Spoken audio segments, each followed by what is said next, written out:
What's up, guys? Welcome back to another episode of Randy Billy Garage. This is my good friend Frank's 92 Firebird. It has the 305 throttle body injection. We already did an episode on the transmission, the 700 R4. So what we're doing on this one today is the steering linkages, all the ball joints and everything that are in it are loose. So what we're going to do today is we're going to replace the steering linkages and make the steering tight like it used to be when it was factory new. So we'll show you the problem when I get it up on the lift, and then I'll show you guys how to fix it. This is the 3rd gen Firebird in Camaro. So this has a steering gearbox, which is right over here. It's literally just a gearbox that your steering wheel goes into. It turns this shaft right here. So this shaft is connected through this arm to this right here. This arm that goes across. Now this arm that goes across right here is connected to another shaft over here just to keep it even when it turns. And then on this shaft, or these two shafts go down to the wheels, and that's what actually turns and steers your spindles on the front end. So the problem that we're having right here is that all of this is very, very loose, and this one is loose. So we have a couple pieces to try to replace some of this stuff. These ball joints have seen their fair share of wear and tear on the road. This car is from 1992. It's about 32, 33 years old. So we're gonna work on getting this loose. Now, I don't have the whole setup. Pretty sure I don't have these. I'm gonna see what I've got right here, and then we'll work on getting this loose.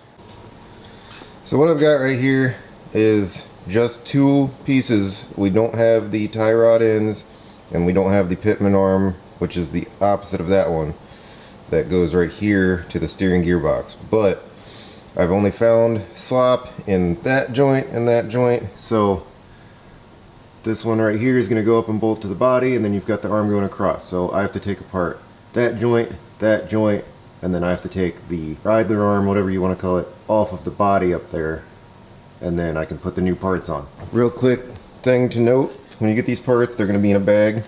There's going to be a little bag inside of it. It's got Zerk fittings. These are grease fittings that you have to screw in so that you can grease all of these joints.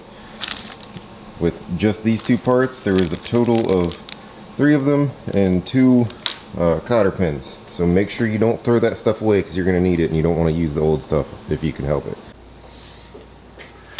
Alright, so that, surprisingly enough, is an 18. 18's right there. Same thing with the top of this one going to the body, also an 18. The only thing that's not an 18 looks like this, and I might not even take that loose.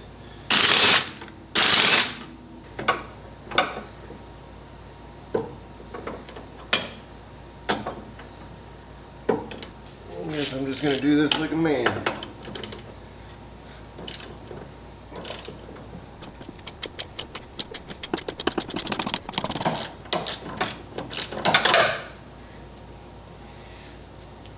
Ta-da! Oh, really? Alright, just for your information, in case you guys at home are doing this same thing. So, where this bolts to the body, there's the bolts that go through, and they go through this bracket that bolts onto the body also. It's a through bolt, so you can't just take the nut off, you have to hold the back side too. So, I'm gonna work on that. Woo! Yep, there we go. Got it.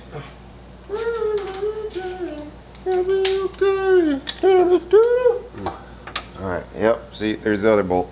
Yeah, I know it's very hard to see. We got a bunch of stuff in the way, but basically where you see my socket up there that my ratchet is going to, so this bracket right here is what both of those holes bolt through. One of them, you can get the nut from this hole, the other, right here on the back side of the bracket. The other one, you can see how the hole basically is on the other side of this frame rail to access it right here behind this wheel liner thing. So I'm gonna have to get in there. They didn't make it easy, but it's still easier to work on the newer cars, so I'll give them that.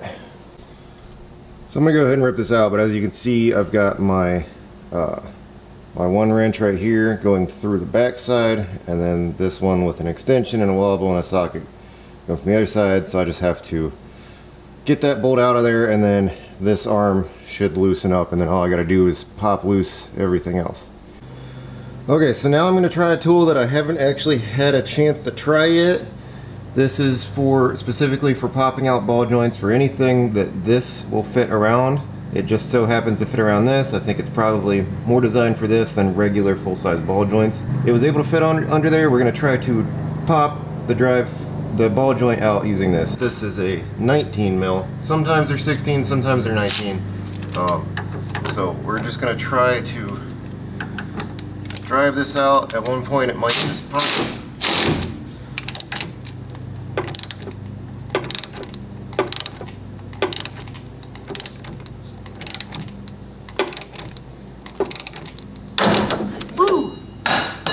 That worked.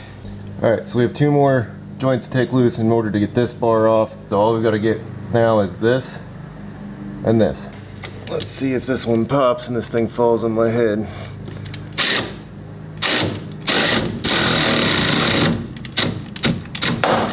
Whew. Hey, that worked pretty well. I like that tool. It's the first chance I've had to use it. And other than dropping everything on my head, it seems to work pretty well. So far, we're 2 out of 3. Let's see if this will make it 3 out of 3. I got the turn out of my hand. There we go. She's off. All right, I'll show you guys side by side what they look like. Clearly, you can see that the new one is nicer looking, but also there was some play specifically in this joint and this joint, and this joint right here still looks pretty good. Maybe a little bit of play in that one. So we're gonna go ahead and put the Zerk fittings in it and then get her on up in there. All right, so it's on there. We just need to tighten everything down. I'm gonna go ahead and speed through that.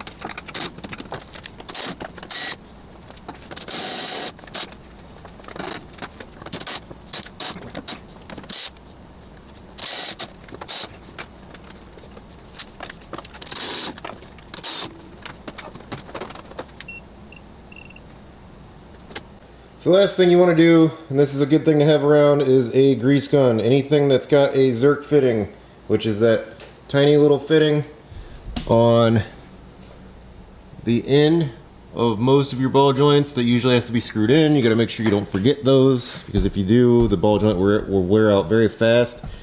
So the last thing we're going to do is we're going to grease everything.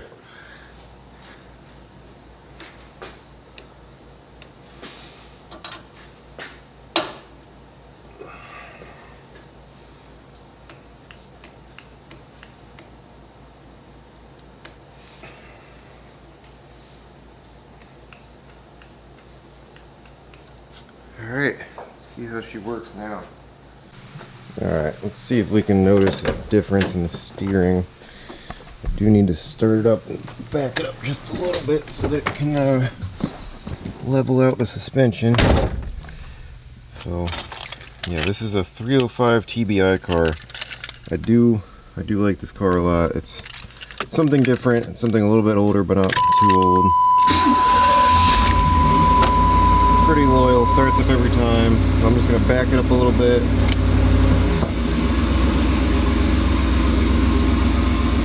Alright, suspension should be leveled out now. So let's see.